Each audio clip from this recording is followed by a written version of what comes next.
പുരാണത്തിലെ രണ്ട് കഠിന തപസ്വന്മാരാണ് വിശ്വാമിത്രനും വസിഷ്ഠനും.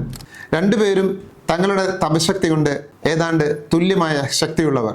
പക്ഷേ വിശ്വാമിത്രന് ഒരു സംശയം. ബ്രഹ്മാവിനും വിഷ്ണുവിനും വസിഷ്ഠനോടാണോ സ്നേഹം കൂടുതൽ? അദ്ദേഹം വിഷ്ണുവിനോട് ഈ കാര്യം പറയുകയും ചെയ്തു. വിഷ്ണു ഒന്നും മിണ്ടിയില്ല. കുറച്ച് ദിവസങ്ങൾ കഴിഞ്ഞപ്പോൾ വിഷ്ണു രണ്ടുപേരെയും വിളിച്ചിട്ട് പറഞ്ഞു, നിങ്ങൾ രണ്ടുപേരും നിങ്ങളിൽ താന്ന 100 പേർക്ക് ഭക്ഷണം കൊടുത്തിട്ട് തിരികെ വരണം. 1 മാസം സമയമുണ്ട്. വിശ്വാമിത്രൻ ഉടൻ തന്നെ പർണശാലയിലെത്തി 1000 പേർക്ക് വിരുന്ന് നൽകി. അദ്ദേഹം പറഞ്ഞു, വിഷ്ണു എന്നോട് ആവശ്യപ്പെട്ടത് 100 പേർക്ക് കൊടുക്കാനല്ലേ, ഞാൻ 1000 പേർക്ക് കൊടുത്തു. അപ്പോൾ വിഷ്ണു എന്നോട് താല്പര്യം കൂടി കാണും.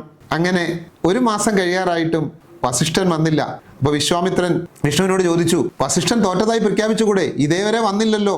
സമയം തീരാറായപ്പോൾ വിയർത്തൊലിച്ച് വസിഷ്ഠൻ കയറി വന്ന് മഹാവിഷ്ണുവിനെ നമസ്കരിച്ച് പറഞ്ഞു, ഭഗവാനെ, എനിക്ക് ആരെയും എന്നേക്കാൾ താഴ്ന്നവരായി കണ്ടെത്താൻ കഴിഞ്ഞില്ല. അതുകൊണ്ട് അങ്ങ് പറഞ്ഞ ആവശ്യം എനിക്ക് നിറവേറ്റാനും കഴിഞ്ഞില്ല. ഒരാൾ പോലും എന്നേക്കാൾ താഴ്ന്നവരായി എനിക്ക് കണ്ടെത്താൻ കഴിഞ്ഞില്ല.